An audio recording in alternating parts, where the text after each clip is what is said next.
I'm a student at Seton Hall University. I'll be a senior in the next semester, which is fall of 2010. My majors are classical studies and political science, and I also have a minor in Spanish. I was first introduced to studying abroad through a faculty-led program, which went to Italy. It was only for 10 days, and once I returned home, I felt that I would love to go to Spain because I speak a little bit of Spanish and felt that I can definitely learn more if I went and for a longer period of time. So as a result, I chose to go to Seville for a month during the month of June. And I went with a program provider, which the New Jersey Consortium has a few providers, and the one I chose to go with is called CCIS. And the reason I chose them was because they provide a family setting for their students instead of living in apartments, and I felt that would enhance my experience even more, and in fact it did so. I stayed with the grandmother while by myself. I didn't have a roommate, which kind of was sad in the beginning, but then I made more friends with the other students that went abroad as well, and they all had families and little kids, and I kind of wanted that too, but I loved my grandmother, and that made everything better.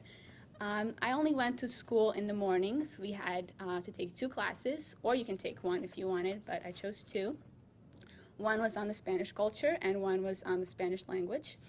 The classes were small, they were geared towards the students, and they were very fun to be in and participate.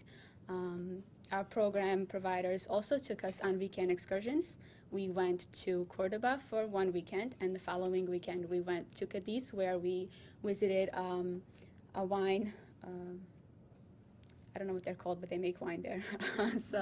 And they had, I think it's the biggest one in the south of Spain.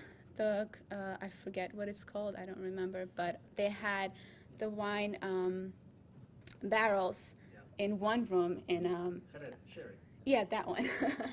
Sherry. And it was in a semicircle, and they had on the wine barrels they had a flag of every country in the world, and that was very fascinating.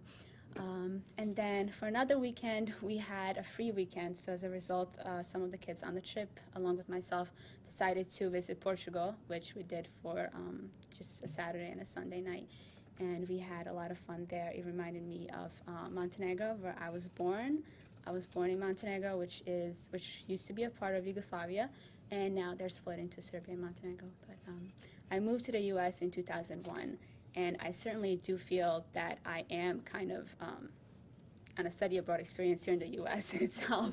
So going to Spain and going to Italy was not much of a difference. I didn't get any cultural shocks. I didn't miss my family. I mean, I obviously missed my family, but not as much as some of the other students that were on the trip.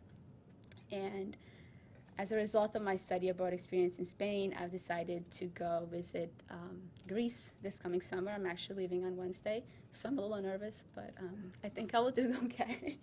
And the one thing that's the most memorable to me that I learned in Spain was the saying that they have in Seville, which is "no me ha dejado," which means it has not left me. And that is something I will carry on with me throughout the rest of my life.